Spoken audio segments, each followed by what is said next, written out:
న్యూయార్క్లో వర్షం పడుతున్న సమయంలో ఆయన చేతిలో ఒక ఫైల్ పెట్టుకుని, చంకలో ఫైల్ పెట్టుకుని బ్యాగ్ మోసుకుంటూ నడుస్తూ ఉంటారు ముఖ్యమంత్రిగా. ఆనాడు ఆయన విజన్ 2020 అంటే చాలామంది ఎగతాళి చేశారు. కానీ ఈరోజు తిరిగి వెళ్ళి హైదరాబాద్లో చూస్తే ఆయన చెప్పిన ప్రతి మాట ఈరోజు నిజమైంది.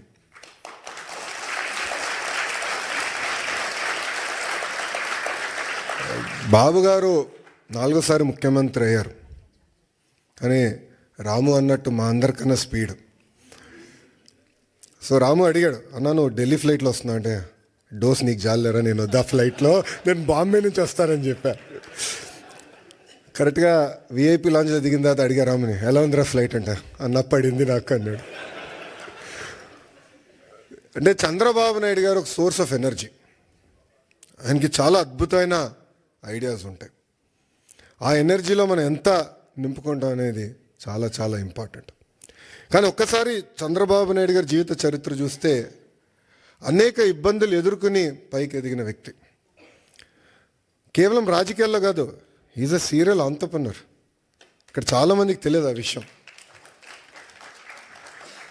ఇక్కడ మీలో చాలామంది ఆంటర్‌ప్రెన్యూర్స్ అవ్వాలనుకుంటున్నారు. ఆయన సుమారుగా 4 కంపెనీలు స్టార్ట్ చేశారు, 3 ఫెయిల్ అయినాయి. 4వది హెరిటేజ్ ఫుడ్స్. 3 ఫెయిల్ అయినాయని ఆయన ఏనాడు బాధపడలేదు, ఇబ్బంది పడలేదు, ఇంట్లో పడుకోలేదు. 80% సక్సెస్ అవ్వాలని ఆయన వెళ్ళారు.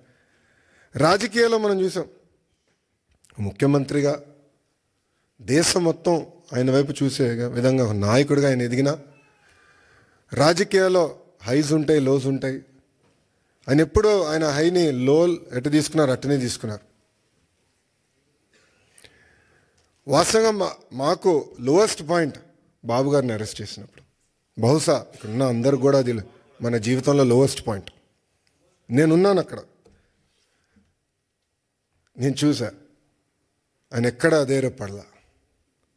చూశారు, జడ్జి వైపు కూడా నవ్వుతా చూసి నడుచుకుంటూ వెళ్ళారు. ఎక్కడ అధైర్యపడలా.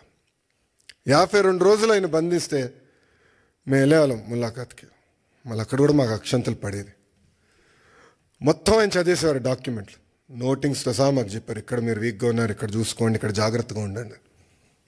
ఎప్పుడు అధైర్యపడలా. ఆయన బయటకు వచ్చిన తర్వాత కూడా ఒక సింహంలాగా వచ్చారు. ఆ విజువల్స్ మనందరం చూసాం.